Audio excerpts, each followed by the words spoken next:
o sacrifício de Jesus Cristo na cruz do Calvário, glorificar e exaltar o nome do Senhor por aquilo que Ele fez sobre nossas vidas. Então, a lição de hoje é exatamente sobre isso. Primeiro fato, nós entendermos que é um fato, algo concreto. E aqui está uma analogia que eu vou fazer com os irmãos em relação a isso. Pode passar, por favor, sobre entendermos o que é... depois dessa passagem aí. Antes vamos falar sobre relativismo. O que é relativismo? É as pessoas talvez fazerem uma inferência de uma forma diferente com relação ao que seja pecado. Vamos dar um exemplo aqui claro para os irmãos. Se eu falar sobre qualquer coisa, por exemplo, mentir, fazer com que o irmão tenha rebelião em relação a tomar um determinado lugar de alguém, ou fazer qualquer outro tipo de coisa, passar no comércio, por exemplo, alguém me dá um troco a mais e eu simplesmente, sabendo que alguém me deu um troco errado, deu um troco a mais, sabendo que aquele dinheiro não é meu, eu coloco no bolso. Se a gente for fazer talvez uma enquete em algumas pessoas, o que às vezes acontece? É que as pessoas começam a ter opiniões diferentes sobre o que seja aquela questão ou aquela ação. Muitas das vezes o pecado também é a mesma coisa. Eu não sei se os irmãos já ouviram determinadas expressões, e muitas das vezes eu também já escutei isso com as pessoas, tendo determinadas opiniões diferentes daquilo que a Bíblia condena e daquilo que a Bíblia diz que é pecado. É o chamado relativismo sobre as coisas. São quando as pessoas falam assim, para mim isso não é pecado não. Para mim isso não está errado não. Pastor, não sei para o irmão, mas para mim não é. Para mim não é pecado não. Por quê? Porque é cômodo que a pessoa está usando ou usufruindo daquilo. Vamos falar em português bem claro? Algumas pessoas, e já tive um debatezinho no seminário teológico, se levantou uma posição das pessoas em poderem falar, pastor, tigrinho é pecado? Quer a resposta? Quer a resposta? Quer a resposta ou quer manter a amizade? Direitinho, tigrinho, o que é que tem? Ainda teve uma irmã que falou assim, o que é que tem, meu marido joga? Eu pego o dinheiro e vou para o mercado. Deixa eu beber até água. Fazer igual o pastor Silas. Obrigado, querido. Pastor, o que o senhor está querendo dizer? O problema do relativismo. Para mim não é não. O que tem? Só uma mentirinha. O que tem? Só um trocozinho a mais? O que tem na igreja hoje para... o que tem? Depois que inventaram o que tem, que inventaram essa moda de montão de desculpa, para tudo quanto é tipo de coisa, se tornou um relativismo em determinadas coisas. Porém, a gente precisa entender que a Bíblia é muito clara naquilo que ela fala. A palavra de Deus diz que aqui é a verdade. Conhecereis a verdade, e ela vos libertará. Quando a gente conhece a verdade, aí sim. Mas por questão de conhecer a verdade, nós vamos ver que o fundamento da questão do pecado está baseado na transgressão da lei de Deus, ou da desobediência daquilo que Deus orientou. O grande problema é que mesmo no século atual, com toda a tecnologia, com todo o avanço, com toda a Bíblia, com todo o estudo, com toda a faculdade, com todo o seminário, com todas as coisas, as pessoas sequer conhecem a lei de Deus.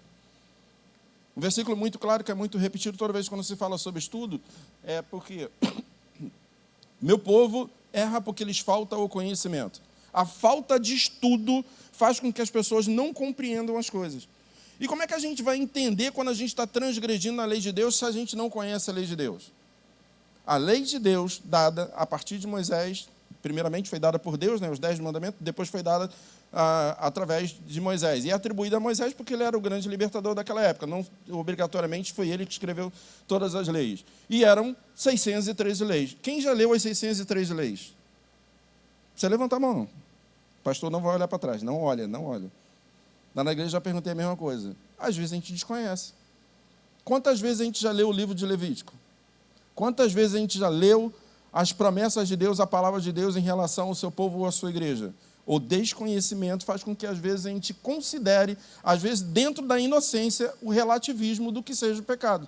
E a gente passa a não conhecer o pecado. Por não conhecer o pecado, ou não conhecer a artimanha do inimigo em relação às facetas que nós vamos ver um pouco mais à frente, a gente passa a desconhecer. Aquilo que é desconhecido para nós, às vezes a gente acaba também errando por omissão, porque a gente não conhecer. Conforme nós lemos aqui o versículo da palavra de Deus, meu povo erra porque lhe falta o conhecimento. Não é o fato de você não ter lido que se torna totalmente inocente, porque você está errando por omissão, porque tu não conhece. Porque era nossa obrigação lermos a palavra de Deus ou lermos o manual para entendermos e compreendermos. Pode passar, querido, por favor. O terceiro ponto dessa introdução é exatamente sobre a questão do concreto e do abstrato.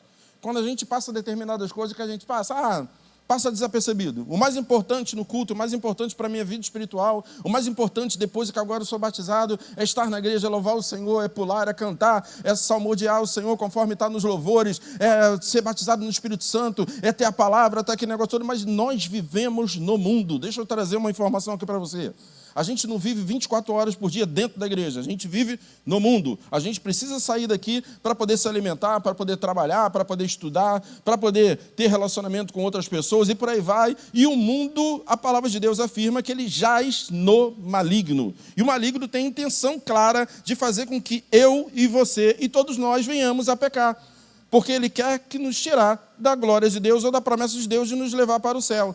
Então, isso é um fato. Quando nós não conhecemos isso, começamos a equivocar sobre determinadas coisas. Vou fazer um exemplo claro aqui, uma palavra aqui para os irmãos. O que é concreto e abstrato? Talvez, se eu passar o microfone para cada um de nós, talvez a gente possa falar aquilo que nós aprendemos durante anos e anos e anos na escola.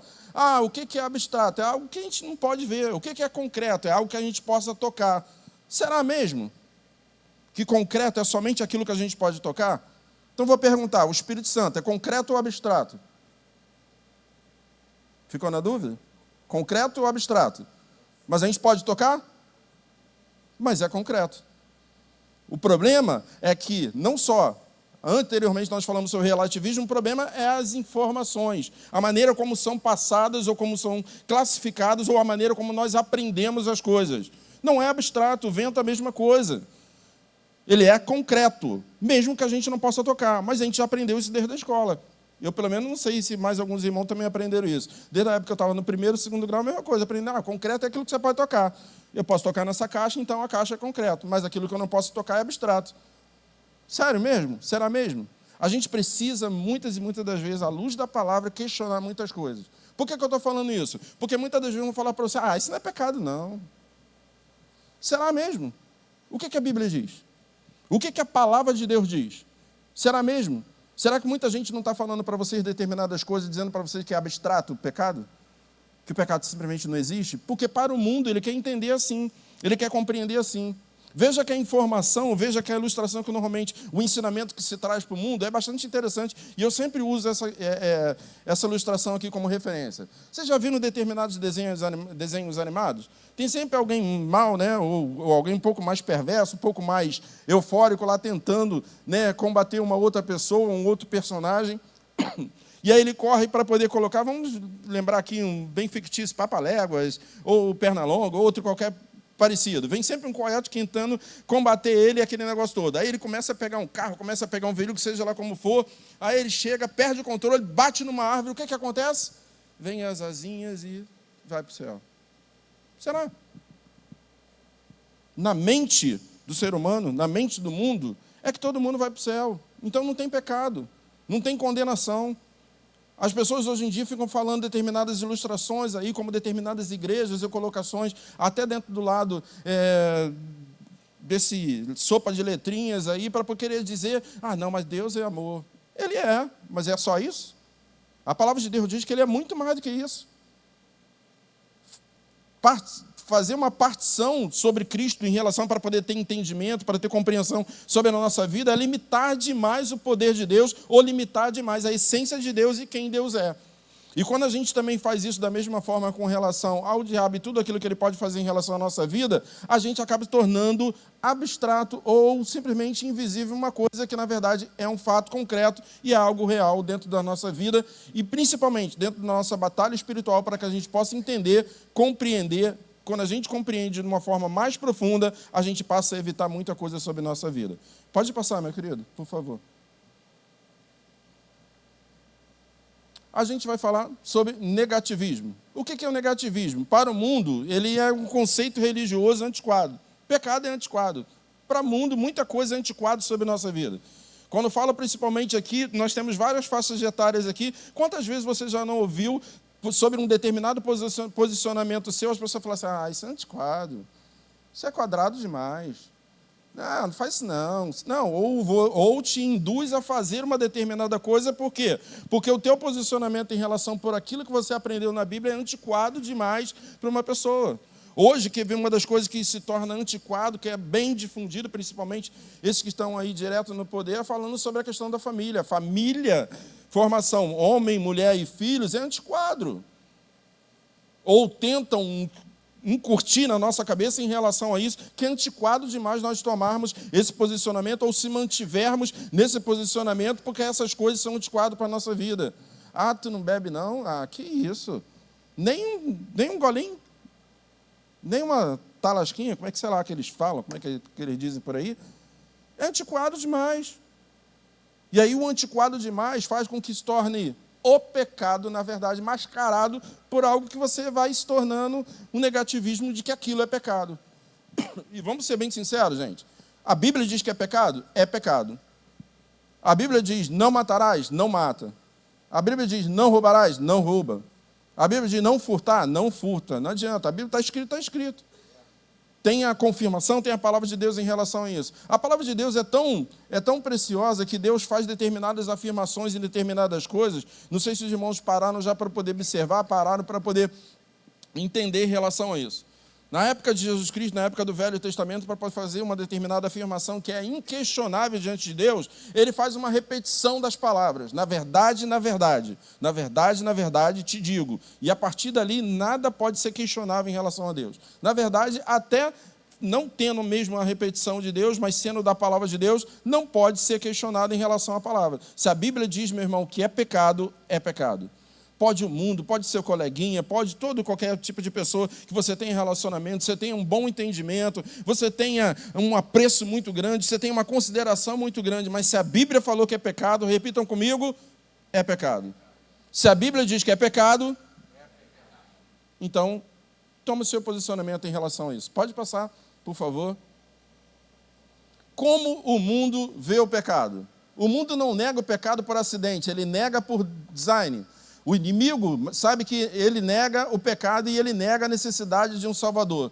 Toda vez quando o inimigo está tentando usar o ímpio, principalmente como nós falamos na visão lá de fora, para negar o pecado, ou negar a existência do pecado, ou minimizar a dimensão do que o pecado possa fazer na sua vida, é porque, na verdade, o diabo está tentando colocar a falta de necessidade de um Salvador. Porque se nós tivermos pecado, conforme nós lemos no versículo, que é claro aqui para a igreja, que todos nós repetimos, todos pecaram. E a consequência do pecado, mais à frente nós vamos ver, que vamos destrinchar aqui com os irmãos vão ser conscientes em relação a isso. Conforme eu falei também no exemplo aqui do desenho, todo mundo acha que vai para o céu, não é bem assim. O que a Bíblia diz? Que o fato de estarmos sobre a questão do pecado, todos nós somos destituídos da graça de Deus. Salvo em Cristo Jesus, que esse fato não foi um ponto final, mas uma ponto e vírgula que Jesus Cristo colocou em relação à cruz do Calvário para nos dar a abundante graça e corrigir e nos fazer estarmos livres da consequência do pecado. Assim nos trouxe a salvação em Cristo Jesus. Porém, o pecado ainda existe.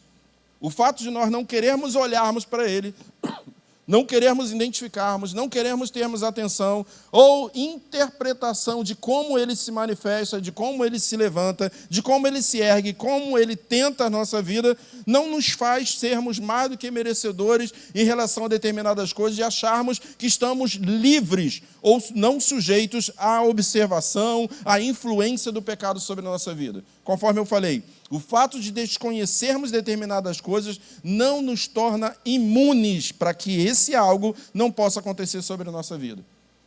O fato de nós, se não vermos o vírus de uma gripe, não nos torna imunes em relação a ela. A gripe pode simplesmente pegar em qualquer momento, em qualquer área, em qualquer lugar que a gente possa passar, em qualquer lugar que a gente possa estar. Da mesma forma também a questão do pecado, se nós não vigiarmos. Então, a visão do mundo é negar, simplesmente, ou omitir, ou atenuar, para que simplesmente não possa ter a real necessidade de que precisa de um Salvador. Por quê? Porque o mundo não quer aceitar o Salvador. Então, ele rejeita a ideia de que seja pecador, ou a ideia de que tenha sobre sua vida a condição do pecado, porque a necessidade do pecado para poder ter perdão dos pecados, tem que ter um Salvador sobre a sua vida. Esta é a visão do mundo, e ali está algumas desculpas que normalmente o mundo utiliza. Pode passar? Qual deve ser a visão da igreja. Como cristão, nós devemos. O cristão nega o pecado por acidente. Ele o nega por falta de entendimento e conhecimento da verdade. Conforme eu falei, muitas e muitas das vezes, por o fato da gente não conhecer as leis de Deus, ou a lei de Deus, ou os mandamentos de Deus, às vezes a gente acaba errando, negligenciando a palavra. Quantas e quantas vezes a gente deixa de fazer alguma coisa exatamente por causa disso? E vamos ser bem claros aqui, irmãos, em relação a isso. Pecado não existe somente por uma ação errada de alguma coisa que a gente faz. Existe também o chamado pecado por omissão, que é quando a gente sabe que tem que fazer uma determinada coisa e a gente não faz. A gente deixa de fazer, a gente se omite a fazer. Ou como uma palavra muito colocada dentro de um conhecimento talvez mais claro aqui para os irmãos, é falar sobre a procrastinação. É aquilo que a gente sabe que vai fazer, mas acho que deixa para amanhã. Talvez, eu ia falar aqui, mas não tem nenhum baiano aqui não, né? Tem? Então, às vezes, acontece muito isso, naquela determinada... Não estou aqui discriminando, não, mas acontece muito isso. Conheço uns 4 ou 5 baianos que normalmente são assim. Deixa para amanhã, amanhã eu faço. E só sempre deixando para amanhã, deixando para amanhã, deixando para amanhã. Pastor, convida aqui, vamos fazer uma consagração. Pastor, para a próxima. Vamos subir um monte? Para a próxima. Vamos dobrar o joelho para poder orar? Próximo. E a gente vai negligenciando. E quando a gente vai consultar na palavra de Deus, e até nós temos uma dificuldade hoje para poder lermos a palavra, e quando nós consultamos a palavra, nós começamos a descobrir, curiosamente, é pecado. Mas a gente negligencia. A gente deixa de ler, a gente deixa de estudar, a gente deixa de conhecer. E uma vez que você conhece, você é doutor do entendimento em relação a isso. Quantas e quantas vezes acontece, por exemplo, sobre a nossa vida? Quem aqui sabe dirigir? Quem aqui tem habilitação? Quantas vantagens, quantas e quantas vezes você já não foi beneficiado pelo fato de ter carro? Pelo fato de saber dirigir? Eu, por exemplo, aprendi a dirigir 10 anos antes de ter o primeiro carro. E quantas pessoas eu acabei socorrendo, até mesmo dentro da igreja. Foram 3 pessoas que passaram mal, e o irmão tinha deixado o carro lá, que foi trabalhar, deixou o carro na frente da igreja. Falou assim, pastor, pelo amor de Deus, você pode socorrer? Posso. Se o irmão deixar, liga para ele, pergunta se ele pode autorizar a pegar a chave para poder ir. A única coisa que, às vezes, quando não se tinha conhecimento, é o seguinte, sabe dirigir? Pronto. Uma vez que você saiba, eu aprendi uma coisa quando eu vi uma reportagem na faculdade que tinha uma pessoa com 58 anos estudando. Um montão de calor, somente jovens, né? Aquela garotada, tudo novo estudando, e um repórter virou para aquela pessoa e falou assim, por que você está estudando a essa idade? Ele falou assim, meu filho, porque conhecimento ninguém te tira. Uma vez que você aprende, ninguém vai te tirar. E quer ver uma coisa, colocando aqui pelo lado espiritual, quando a gente começa a conhecer a verdade, começa a conhecer a palavra, vou contar baixinho para vocês. O diabo não vai te enganar. Amém? Quando a gente começa a conhecer, ler e estudar a palavra, o diabo não vai te enganar. Sabe aquele... Já viram? Antigamente tinha um comercial que era bastante interessante, né? É uma determinada marca que falava que tinha uma determinada letra e que poderia botar uma venda nos olhos da pessoa para poder exaltar aquela marca. Aí a pessoa vinha... não é. Todo mundo já sabe, né? Não é. Botava a mão no outro, não. Quero trazer essa verdade para os irmãos. Quanto mais a gente conhecer a Bíblia, quanto mais a gente conhecer mais a lei de Deus, tu vai olhar assim de longe, diabo, sai. A gente começar a entender quando o diabo começa a tentar se levantar sobre a nossa vida para tentar nos derrubar sobre ciladazinhas pequenininhas, como tigrinho. O que tem demais? Não tem nada, não. Isso aí fica crescendo aí. Antigamente, alguns anos atrás, tinha um... Olha como é que são as invenções de colocar. Eu esqueci como é que era o nome do coisa. Tinha um determinado bichinho que se tornou moda, né? Aquele bichinho. Então, tu tinha que alimentar ele todo dia. Como é que é? Paul. Era Paul o nome dele? No celular? Eu não sei, porque eu nunca alimentei. O meu morreu de fome. Porque... Yamagoshi, isso. Eu ouvi falar sobre isso. Paul Yamagoshi. Mas qual era o intuito? Olha só, irmão, vamos olhar para o lado espiritual. Não vamos querer aqui também colocar tudo sob uma forma também exagerada, mas em relação a isso. Mas é assim que o diabo trabalha. Olha, ele fica falando, curtindo na tua cabeça, tu tem que alimentar ele todo dia. Tu tem que alimentar ele todo dia olhando na internet. Tu tem que alimentar ele todo dia quando ninguém está vendo. Tu tem que alimentar ele todo dia quando o pastor não está vendo. Tu tem que alimentar todo dia quando tu está vendo determinados filmes assim que hoje não tem nem mais aquela questão de censura. Tu tem que alimentar todo dia. Por quê? Senão ele morre. Porém, o bichinho é o pecado. Para de alimentar o pecado, irmão. Quer ver tu matar gigante? Para de dar alimento para ele. Para de alimentar o gigante. O gigante vai diminuir. Ninguém consegue sobreviver sem se alimentar. Para de alimentar o pecado. Toda vez que a gente parar de alimentar o pecado vai morrer na nossa vida. Amém? Pode passar. Pai, meu querido, passa aí, por favor. Isso, obrigado. As facetas do diabo. Nós colocamos aqui, irmãos, algumas coisas aqui que está no tópico da lição aí dos irmãos. Está a partir do tópico da lição número 1.1. Os irmãos vão ver aí. Eu normalmente coloco algumas coisas a mais, irmãos. Os irmãos não perdoam se eu não estou lendo totalmente a revista, mas todos os pontos que eu estou falando aqui estão inseridos aí na revista. A partir do ponto 1.1 vai falar sobre as transgressões e as facetas do pecado. O que são facetas? São maneiras simples de se falar em relação ao que é pecado. Né, de se definir o que é pecado, de se fazer uma determinada colocação para que a gente possa entender, para que a gente possa compreender ou aceitar aquilo. E existe um problema muito grande que eu quero chamar a atenção de vocês aqui em relação a isso, porque toda vez quando a gente dá uma falsa interpretação ou um falso nome relacionado àquilo que, na verdade, algo é, a gente atenua demais. Os jovens aqui talvez possam me ajudar aqui. Quando nós estamos na escola, nós aprendemos que existe uma confusão muito grande quando uma pessoa troca um nome para uma marca. Por exemplo, a esposa vira e fala assim: meu filho, vá lá no supermercado e compra para mim um Bombril. Não é Bombril, é palha de aço. Mas a gente trocou o nome. Mas o fato de trocar o nome, mesmo pelo nome sendo errado, a gente entende o que é. A gente compreende. Por quê? Porque já está acostumado a pegar aquilo, já está acostumado a comprar aquilo. Da mesma forma são as facetas. É atenuar demais o pecado, chamar desses nomes aqui. Ou colocar essas definições que normalmente são chamadas, porque conforme eu falei e relatei para vocês lá na frente, a Bíblia não diz que são transgressão da lei.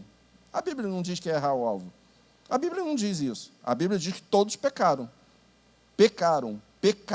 Não fala sobre errar o alvo. Quer ver sobre uma ilustração que eu quero trazer para os irmãos sobre errar o alvo? Se cada um dos irmãos aqui que tem carro, mesmo que não tenha carro, pega carona com quem tem carro, hoje em nome de Jesus, quem tem carro aí, levanta a mão. Quem não tem, pega carona com eles.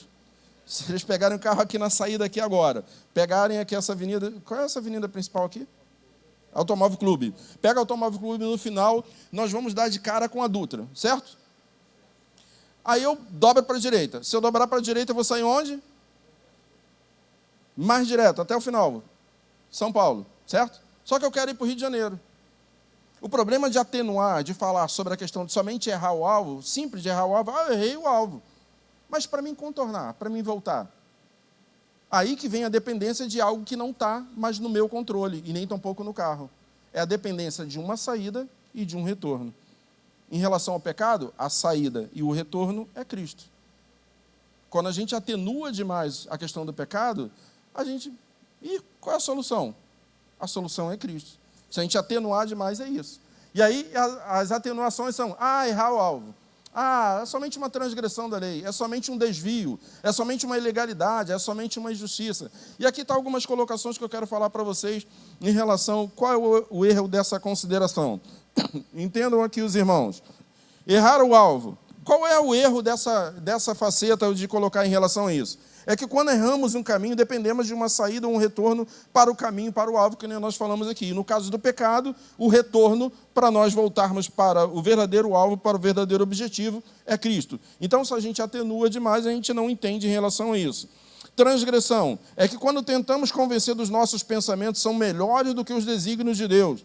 Foi somente uma transgressãozinha. A gente já está julgando e já está avaliando, já está denominando o que foi aquilo, que foi aquela questão daquele erro. O desvio é que a aliança de Deus é eterna e é estabelecida para sempre. Uma vez que Deus determinou para Adão, cuida e zela em relação ao jardim do Éden. O que Adão fez? Foi desleixado, Eva pecou, Eva errou, ofereceu para ele da mesma forma. Consequência, expulsão do jardim do Éden. O fato de nós sermos negligentes para uma determinada coisa traz consequências para a nossa vida. Todas as nossas decisões, por mais que a gente tenha livre-arbítrio, sempre vai trazer para nós consequências, seja elas boas, seja ela mais de acordo com a decisão que a gente toma, seja ela boa ou seja ela mal. Pode passar, por favor.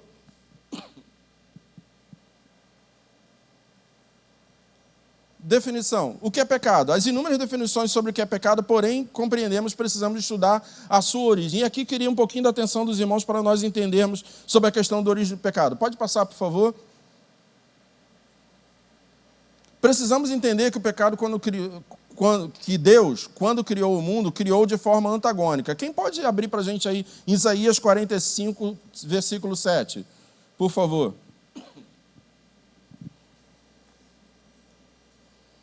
Está aí uma das coisas que é uma das maiores dúvidas das pessoas em relação a essa questão. Isaías 45, versículo número 7.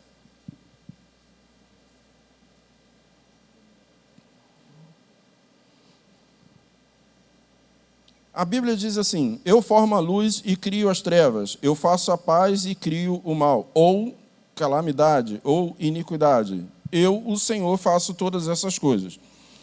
Parem os irmãos aqui rapidinho para que possa destrinchar com os irmãos em relação a isso. Aqui fala sobre a criação de Deus. E se nós entendermos e compreendermos uma coisa, no Velho Testamento, o Velho Testamento foi escrito de uma determinada forma, onde há muita simbologia, onde há muito antitipo, onde muita coisa aponta para o que vai acontecer no Novo Testamento ou a partir do Novo Testamento. E, entre outras coisas, quando Deus criou, e Deus criou todas as coisas, criou dentro de uma forma chamada antítese. O que é antítese? Uma coisa contrária à outra. Uma coisa completamente... Já falei contrário, né? Eu estava tentando arranjar um outro substantivo, adjetivo em relação a isso, mas vamos ficar no contrário mesmo. Quando Deus cria uma coisa, cria outra, algo que se chama antítese, algo completamente contrário àquilo. Quando Deus criou a questão do bem, e depois Deus criou a questão da iniquidade. Na NVI está muito bem claro isso, no original é iniquidade. Deus não criou o mal, ele criou a iniquidade. O que é iniquidade? A questão dele fazer algo que ele pudesse provar o homem em relação à sua fidelidade da palavra que ele deu, da palavra que ele determinou. Então, quando ele faz isso, ele faz porque, através de determinadas iniquidades, determinadas consequências sobre nossa vida, como uma doença, como uma provação, como uma perseguição, possa nos fazer lembrar daquilo que ele deu na sua palavra e a gente possa provar a nossa fé diante de Deus. Satanás pegou isso e transformou em relação a pecado, em relação ao mal. A ausência de Deus fez com que simplesmente ele pegasse esse outro lado e pudesse gerar em cada um de nós a questão de nós deturparmos a palavra de Deus. Vejam os irmãos que a questão de quando ele tomou posse em relação a isso, em relação à sua própria vida, e o pecado não começou no Jardim do Éden, começou na própria rebelião de Satanás, diante do cenário dos céus criado por Deus, de tudo que ele era, e na ausência de Deus temporariamente, ele vira e olha para o trono e fala assim: eu quero ser igual a ele. Da mesma forma, quando ele foi precipitado, chegou no Jardim do Éden e virou para Eva e falou assim: ele disse que tu vai morrer? Não vai, não. Quer ver uma coisa que eu vou trazer para os irmãos, para que os irmãos possam compreender? Quando o pecado surgiu e que a gente precisa analisar, vamos analisar. Pode passar, por favor? Um pouquinho mais à frente eu vou falar isso aqui para os irmãos em relação à questão do pecado no Jardim do Éden. Os irmãos vão compreender com uma facilidade muito maior. Consequência: antes da queda, o homem houve primeiro a queda de Satanás, conforme nós falamos exatamente nos céus. A questão da entrada do mal, ou da transformação, desta ausência do bem em relação da manifestação de Deus, ocorreu com Satanás. E ele foi o primeiro a exercer sobre isso e traz essa influência para a humanidade. Pode passar, por favor, para que a gente possa compreender a condição para a manifestação do pecado. E aqui está uma ilustração que eu quero trazer e colocar para os irmãos.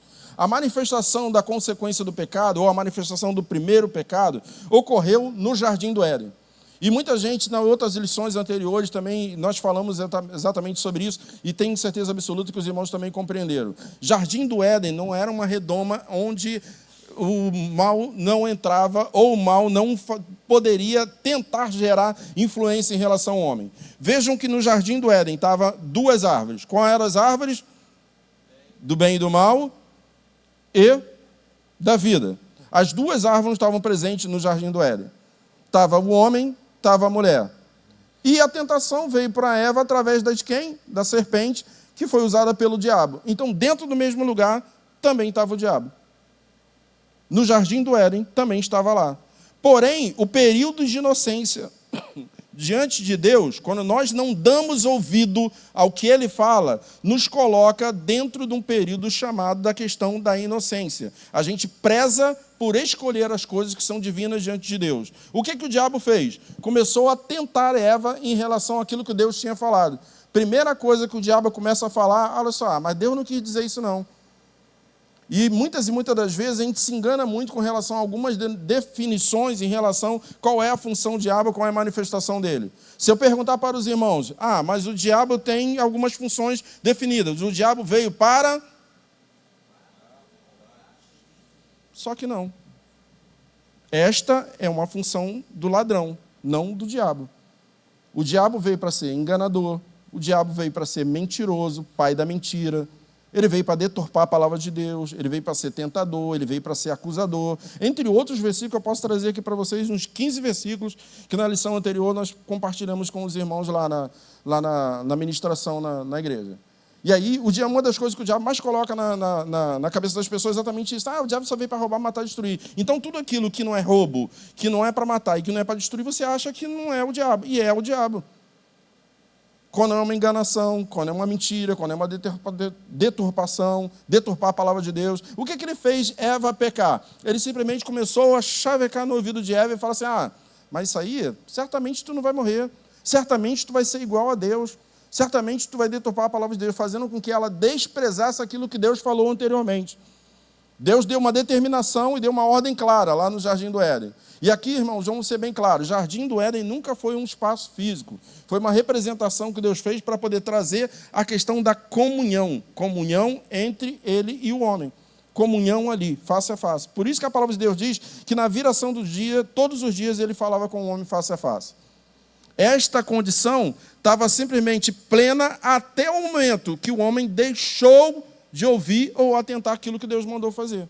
Então, qualquer lugar que nós estejamos, vai haver tentação na nossa vida. Quando a gente cede para poder conceber e gerar o pecado, é quando a gente deixa de ouvir o que Deus falou. Deixa de ouvir, de atentar e dar valor àquilo que Deus disse. E passa a ouvir o quê? O que o tentador fala. No Jardim do Éden, o tentador estava lá dentro. E o homem deu ouvido. E o homem deu brecha e ouviu o que o tentador falou. Muitas das vezes, não é o fato de nós estarmos na cadeia, já sou batizado em Cristo Jesus, mas o diabo vai continuar te tentando. Ele vai tentar cada vez mais te tirar do caminho do Senhor. Não é o fato de nós estarmos aqui na casa de Deus, mas eu já faço isso, faço aquilo outro. Ele vai continuar te tentando. Porém, se nós resistirmos ao diabo, ele vai fugir de nós. Mas a palavra de Deus é muito clara. Tem uma condição um pouquinho antes. A gente tem que ser primeiramente submisso a Deus. E aí onde está o perigo sobre muita gente. Ser submisso a todas as coisas. É quando Deus vira para você e fala assim, não, agora não, espera. Porque muita gente acha que a resposta de Deus é simplesmente, somente sim. Deus tem que fazer tudo aquilo que a gente pede. E eu costumo sempre dizer, a resposta de Deus para as nossas vidas é sim, não e espera. Só que a gente não está muitas das vezes preparado para poder ouvir um não. Ou principalmente um espera. Eu quero um carro novo. Espera. Quantos pais já não falam isso com os filhos? Viram para os filhos, não, agora não, espera, aguarda. Porque nós, pelo entendimento que a gente sabe o melhor momento, o melhor período, ou a condição melhor para ele poder receber aquilo. Tem muita gente orando para poder receber um carro. E eu fiz até uma ilustração no outro dia falando sobre isso. Um determinado jovem, quando eu era presidente de mocidade, há pouco tempo, não tem muito tempo não, falando sobre o jovem, sobre o presidente de mocidade, o jovem virou para mim e falou assim, não, pastor, eu quero ter um carro, quero ter um carro, quero ter um carro, quero ter um carro. Tá bom. Já tem habilitação? Ainda não, pastor, ainda não. Tem garagem na tua casa? Não, ainda não. Tem condições de botar combustível e pagar o seguro? Não tem não. Então por que tu quer carro? Como é que Deus vai te dar uma coisa que tu não tem condições de zelar e de cuidar? Que tu não tem condições de fazer? Infelizmente, ao longo da vida, tem muita gente fazendo a mesma coisa. Tem tanta gente pedindo a Deus determinadas coisas que Deus não vai conceder. Por quê?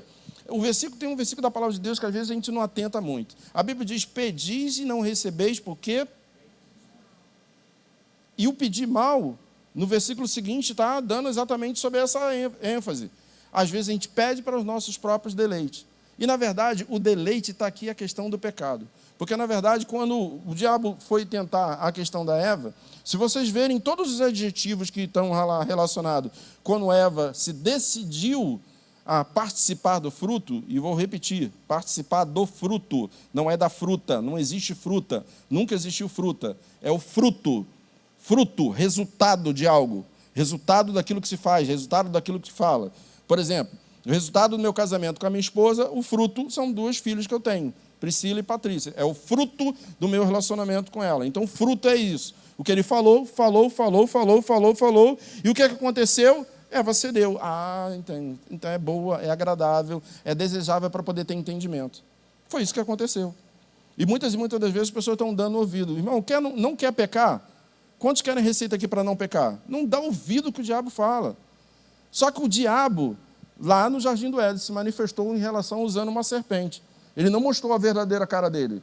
Hoje, no mundo, é a mesma coisa. Vai ser um coleguinha do teu colégio, vai ser uma vizinha, vai ser uma pessoa que está do lado, vai ser uma pessoa que está no outro carro que vai fazer você se aborrecer. Ainda mais hoje em dia, para quem dirige, sabe muito bem disso, né? O que tem de fechado não está de subir. Eu recebi uma hoje, vindo para cá.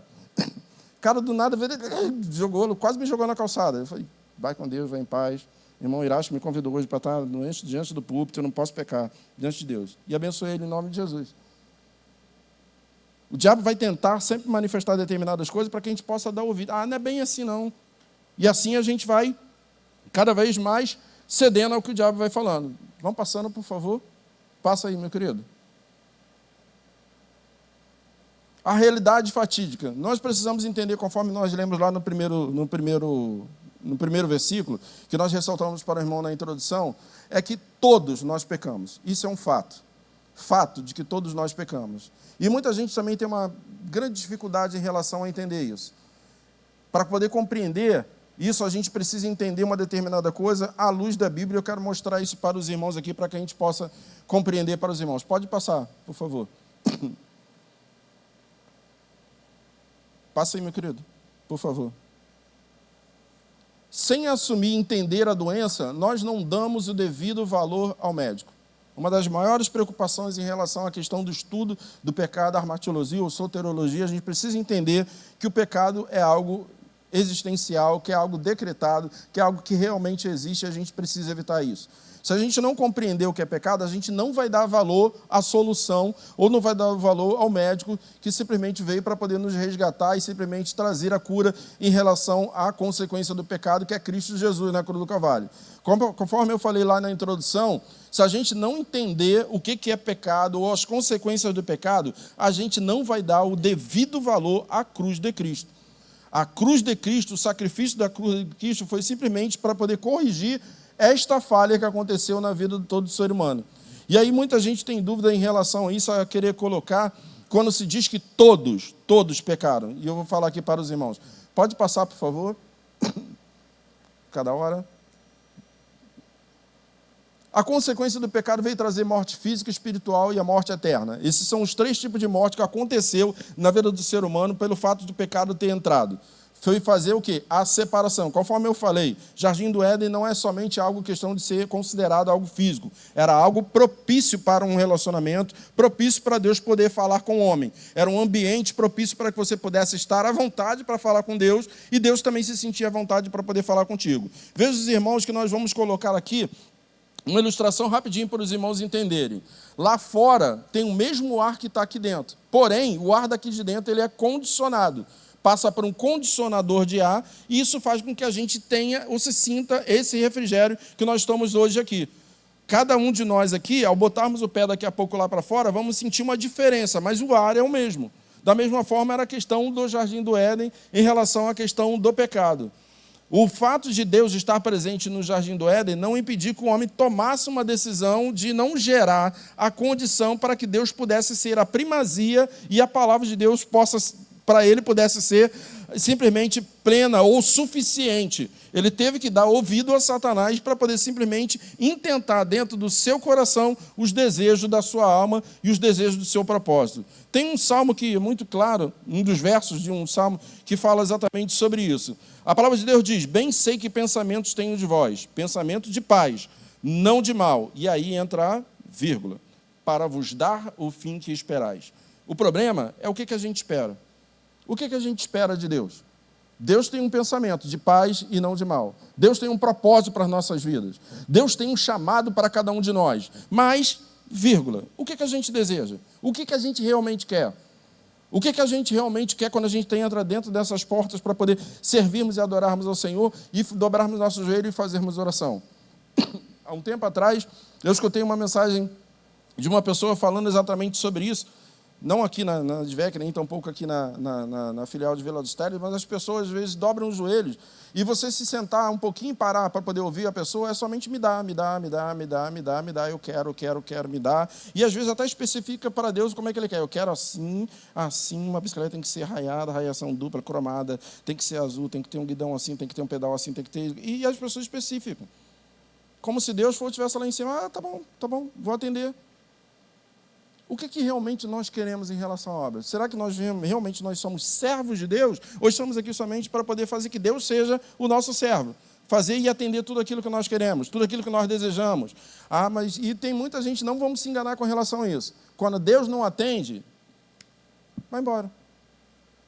Porque está com os desejos da intenção do seu coração. Pode passar, por favor. A dependência. Conforme nós falamos aqui, o pecado trouxe consequências e todos nós somos bem conscientes em relação a isso.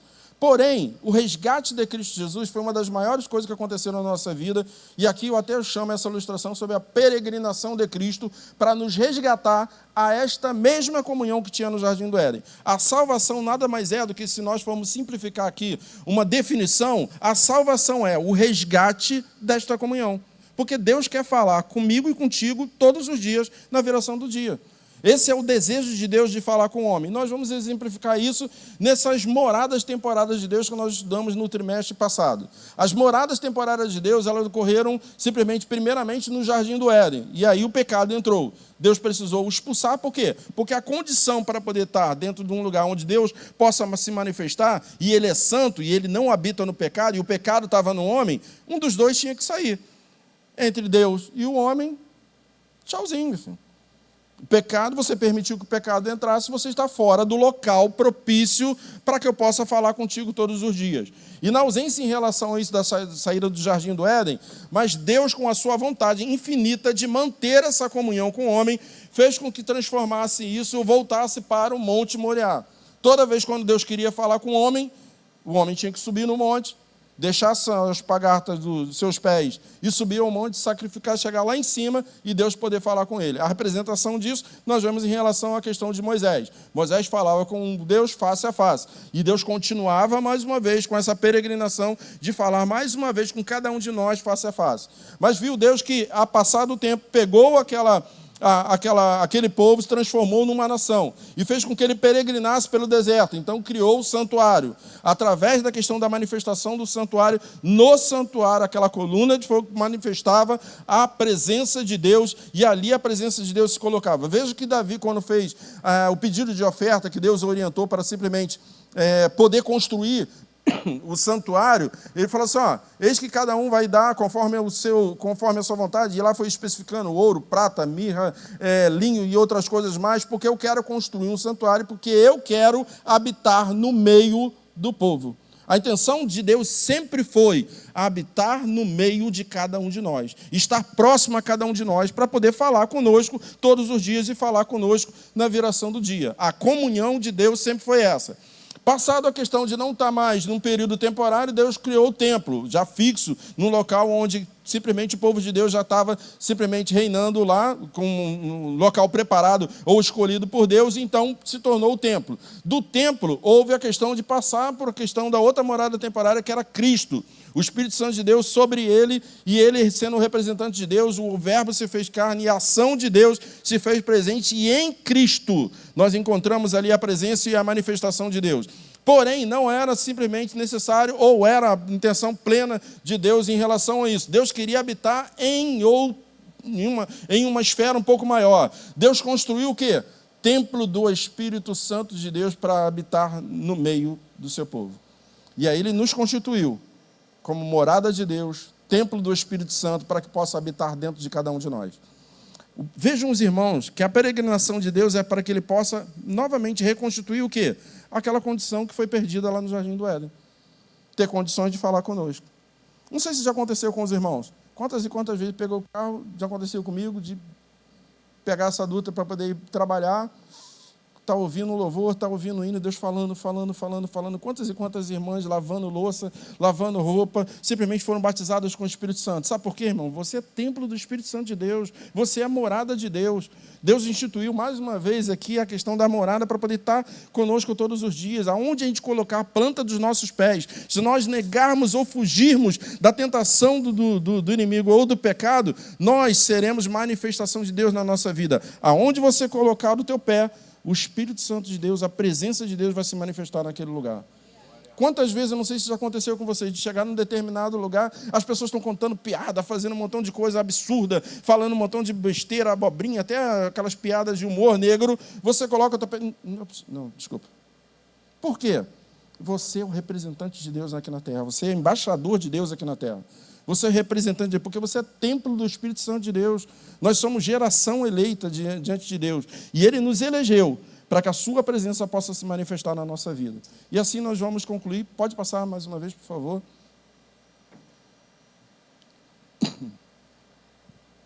O fato do pecado e a conclusão. Não há boas novas, não há evangelho, não há o sacrifício de Cristo, se nós não entendermos que antes houve a questão do primeira má notícia. Muitas e muitas das vezes, essa ilustração que eu coloquei aqui faz analogia a um determinado filme que era colocado diante de uma pessoa, a questão de tentar decidir ali, qual que você quer, verde ou vermelho? Quantas e quantas vezes já ouvimos aquela expressão, aquela piada que fala assim, tu quer uma boa ou uma má notícia? Qual que você quer primeiro? E as pessoas, tem gente que prefere primeiro amar para depois se tranquilizar com a boa. Tem gente, não, me dá boa primeiro para me poder ficar bem, para me poder ficar tranquilo, e amar tu deixa para depois. O fato, irmãos, é que a gente precisa entender isso, que existem esses dois fatos. E aqui eu quero concluir com os irmãos para poder entender. Nunca entendam que o fato de o pecado existir, o pecado ainda ser sobre nossas vidas, porque a palavra de Deus diz que todos nós pecamos, palavras, pensamentos e atos diante de Deus. Nós não estamos simplesmente livres do pecado, mas nós estamos em Cristo, livres da consequência do pecado. E Ele nos resgatou. O fato do pecado existir é porque, por maior que ele seja, muito maior, repitam comigo, muito maior é a graça de Deus sobre nossa vida.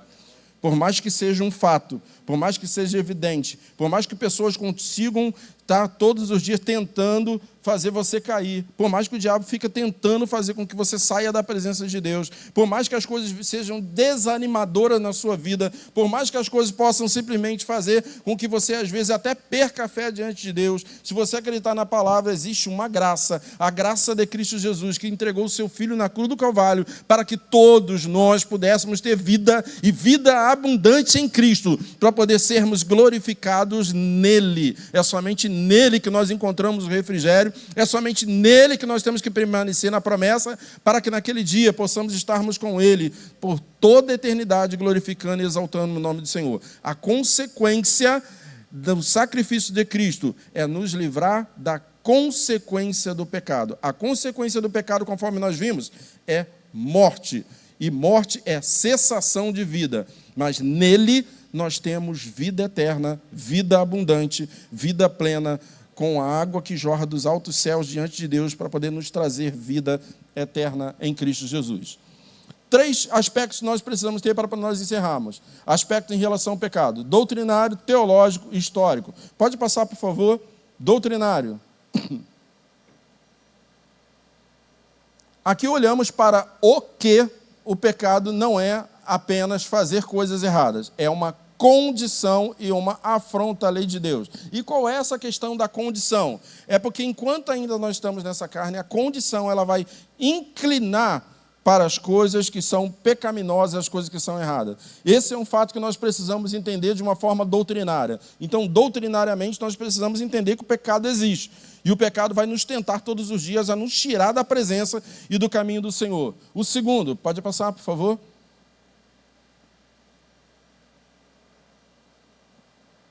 Histórico. Aqui olhamos para de onde o pecado não surgiu no vácuo. Ele entrou na história humana em um momento específico e contaminou toda a nossa raça. Nós precisamos entender isso aqui com clareza. Rapidinho eu vou contar para os irmãos, porque muita gente, às vezes, também questiona em relação a isso, de dizermos que hoje a gente até atenua, dizendo assim, não, mas eu sou a imagem e semelhança de Deus. Não somos. Adão e Eva foi criado à imagem e semelhança de Deus. Nós vemos isso, que o pecado entrou no capítulo 3 de Gênesis. No capítulo 4, foi formado lá Caim, Abel e Sete. No capítulo 5, Gênesis 5, versículo 3, está começando a falar... Quem pode ler aí para a gente? Abra a sua Bíblia, nós estamos já encerrando. Gênesis capítulo 5, versículo número 3. Vou ler aqui claramente para os irmãos entender isso e, mais uma vez, compreender essa ilustração que nós passamos aqui para os irmãos. Gênesis 5, versículo 3 e 4. Olha o que a palavra de Deus diz. A saber, antes da gente ler aqui, no versículo 4 já tinha nascido Caim e Abel, mas isso foi depois do pecado, porque o pecado ocorreu no capítulo número 3. Este é o livro das gerações de Adão no dia em que Deus criou o homem, a semelhança de Deus o fez. Macho e fêmea os criou. E abençoou e chamou o nome de Adão no dia em que foram criados. E aqui, há um hífen aqui, há um hiato aqui, sobre muitas coisas que aconteceram em relação a isso. Está se referindo ao que Deus criou. Porém, depois da questão do pecado, que é no capítulo 3 e no capítulo 4, está dizendo assim, e Adão viveu 130 anos e gerou um filho sua se refere a Adão, a sua imagem e semelhança, conforme a sua imagem e semelhança, e chamou de Sete. O que a Bíblia está querendo dizer aqui? Que toda a geração, toda a humanidade foi formada segundo a imagem e semelhança de Adão, que já estava caído da graça de Deus. Por isso que todos nós pecamos. Porque a formação da nossa geração, da manifestação de todas as coisas sobre a nossa vida, de onde nós fomos formados, da matriz que nós fomos formados, é de um Adão já decaído da graça. Se todos nós tivéssemos nascido antes da entrada do pecado, todos nós seríamos ainda imagem e semelhança de Deus. E a diferença eu coloquei aqui algumas, para os irmãos poderem entender. Imagem e semelhança de Deus, a imagem e semelhança plena de Deus. Hoje não somos mais. Intimidade e presença. Posse de não pecar, né? O direito de decidir não pecar, no período da dispensação da inocência, e vida e domínio diante de Deus, domínio sobre todas as coisas. Veja que a ordem de Deus era nomear e dominar sobre todas as coisas. Não tinha animal selvagem e doméstico, ele dominava sobre todas as coisas. Hoje o homem não tem mais domínio nem dentro de casa.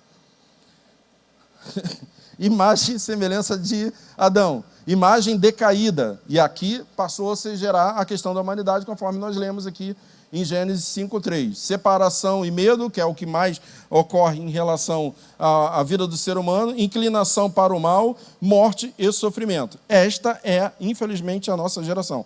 Pode passar mais uma vez, por favor, para nós encerrarmos? Senão nunca mais volto aqui. A análise teológica. Aqui olhamos para o porquê importar. E aqui eu quero a atenção de vocês para nós encerrarmos. Esta é a visão vertical. O pecado é gravíssimo porque ofende um Deus santo e cria uma separação infinita. O que o diabo fez e o que o diabo propôs em relação a Adão e Eva foi exatamente isso. Distorcer, ignorar e deturpar a palavra de Deus para poder ignorar o que Deus mandou. A palavra de Deus tem alguns versículos que eu até ia falar, mas a hora está avançada, não dá para a gente falar sobre isso. É porque tem alguns versículos que falam muito bem claro, que se os irmãos procurarem de Gênesis a Apocalipse, a única coisa que Deus abomina, que não tem perdão, é a questão de nós não atentarmos para a sua palavra, para aquilo que ele fez, ou infringirmos a autoridade de Deus. Pastor, pode dar um exemplo? Posso. Satanás tentou ser semelhante. Desce. Adão, mas não é bem isso, tal. Então, Adão, fora do jardim. para nossas vidas também é a mesma coisa. Não sejamos negligentes àquilo que Deus diz, àquilo que Deus determina e àquilo que Deus manda para a nossa vida. É o pecado que Deus não tem prazer nenhum em perdoar. A exemplo, como nós falamos, Satanás e Adão. Olha a consequência enorme que trouxe. E trouxe até para as nossas vidas, mesmo a gente não estando lá. Então, que possamos atentar em relação a isso, irmãos. Entender que o pecado é um fato. Porém, maior que esse fato é a graça e misericórdia de Deus sobre nossas vidas, para nos livrar da consequência, não do pecado. Estamos ainda sujeitos a ele, se nós permitirmos e dermos lugar. Porém, da consequência, a graça de Deus vai nos livrar. Que assim os irmãos possam ser abençoados. Agradeço a oportunidade em nome de Jesus.